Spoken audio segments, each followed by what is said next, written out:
Hi everyone, today I will be presenting the Dunning-Kruger effect. So the Dunning-Kruger effect is a well-established cognitive trap observed by Dr. J. Kruger and Dr. D. Dunning in 1999. They found that people tend to hold unrealistically favorable estimates of their own ability in social and intellectual contexts. To come to this conclusion, they analyzed 4 studies where participants were tested on their humor, grammar, and logic, and were asked to estimate their performance. The results showed that the participants consistently overestimated their abilities, estimating to be at the 62nd percentile while only truly scoring in the 12th percentile. Therefore, they concluded that people have a tendency to overestimate their own abilities.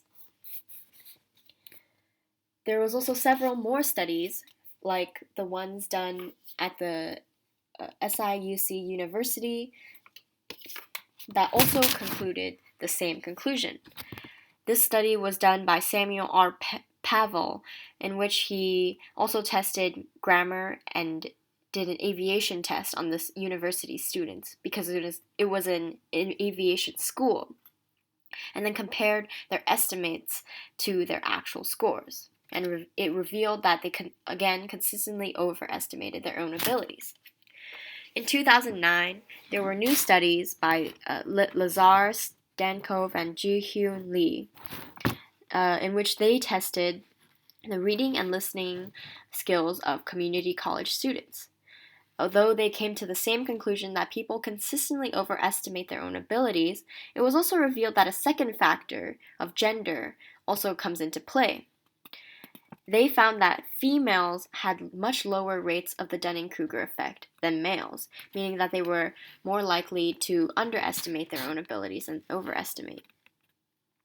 They attributed this phenomenon to biological reasons as well as social and societal stereotypes.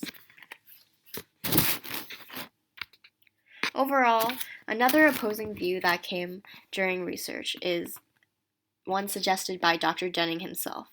Though the Dunning-Kruger effect is often has a negative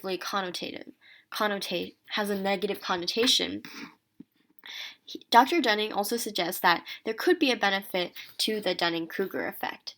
This is because he divides the process of achieving a goal into 2 steps. The first being the planning, and the second being the execution. He suggests that during the first stage, the Dunning-Kruger effect could be detrimental.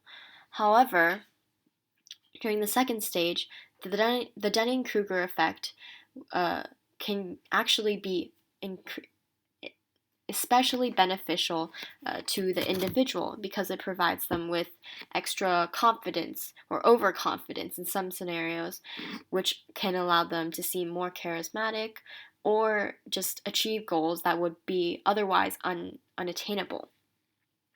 The example he gave for this is that for when troops are training for a military battle, they wouldn't want to be overconfident. However, when they're actually about to go into battle or on the day of, it could have a huge impact on their performance on the battlefield, or it could be extremely beneficial to them if they were overconfident on the day of the battle. So for our own experiment, we sent out a survey asking how would you rate your social skills in school compared to your peers, and this was on a percentile basis.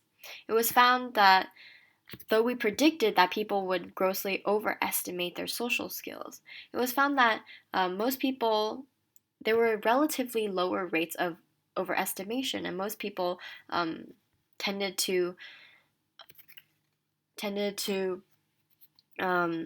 estimate themselves to be within the average range. A possible reason for this was that Dr. Dunning and Dr. J. Kruger proposed a paradox of sorts regarding the Dunning-Kruger effect. They proposed that people with less knowledge are more susceptible to the Dunning-Kruger effect because their lower knowledge makes them incapable of realizing that they are incapable in the first place, while people with more knowledge, often experts, will underestimate or they have lower rates of overestimating their own abilities.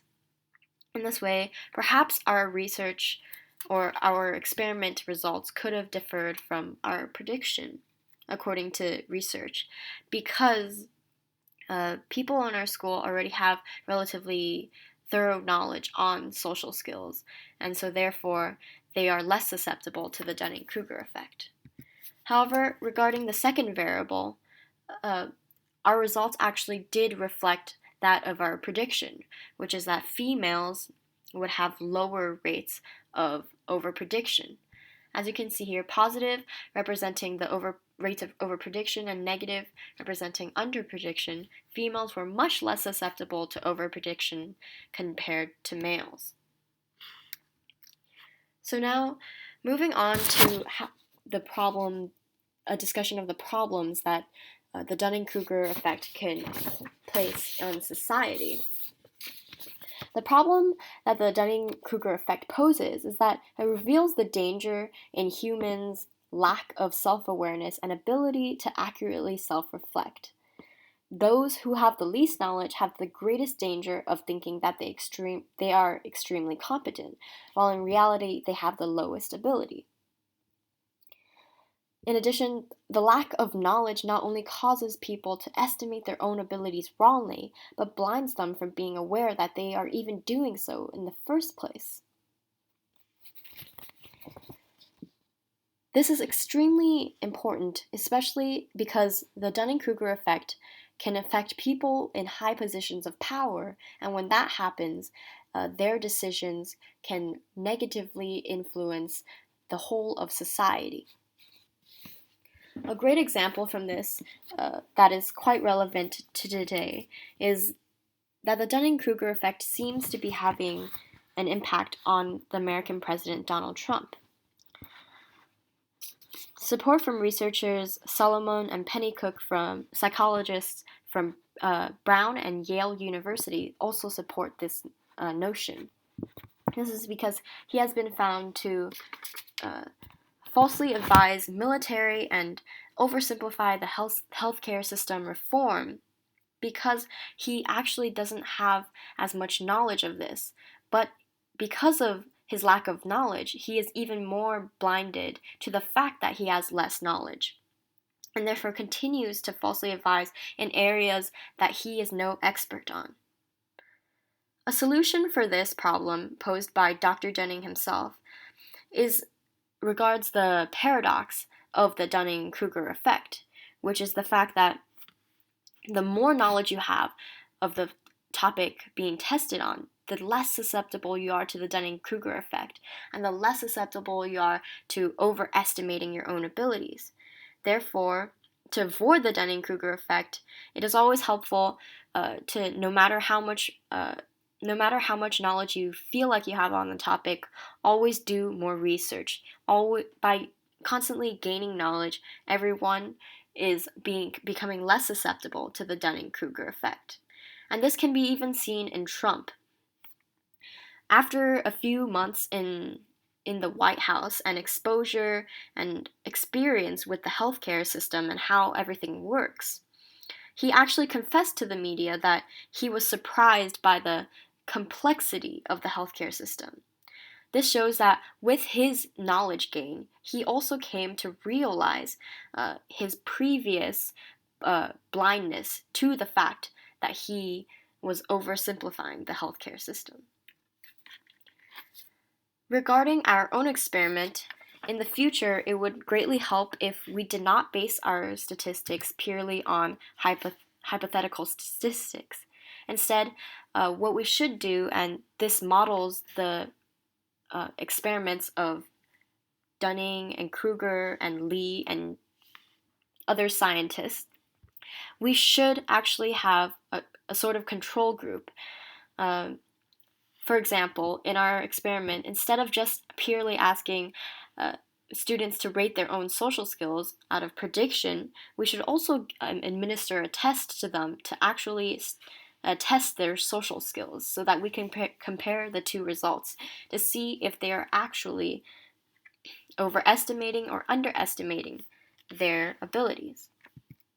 Of course, there are also factors to consider, like our relatively small sample size. It was about 89 students in response. In the future, it would be extremely helpful if we could have a bigger sample size as well as a better control. Thank you.